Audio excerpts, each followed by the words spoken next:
What's up, YouTube? Another day at work. I got this 2012 Ford F-150 with a 5.0 liter V8. Customers complaining of random misfires, running rough, stalling at times. Now I'm scanning this, and 5, 6, 7, and 8 are all showing severe misfires. There's no need to go any further with this.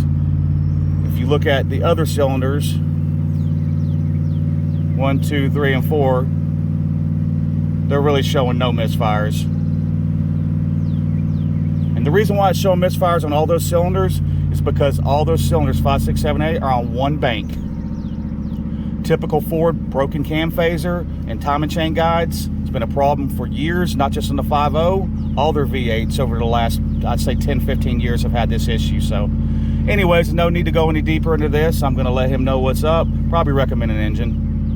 Who knows, it could have damaged valves. You never know, man. So anyways, I hope y'all like this video. Y'all please subscribe. Peace out.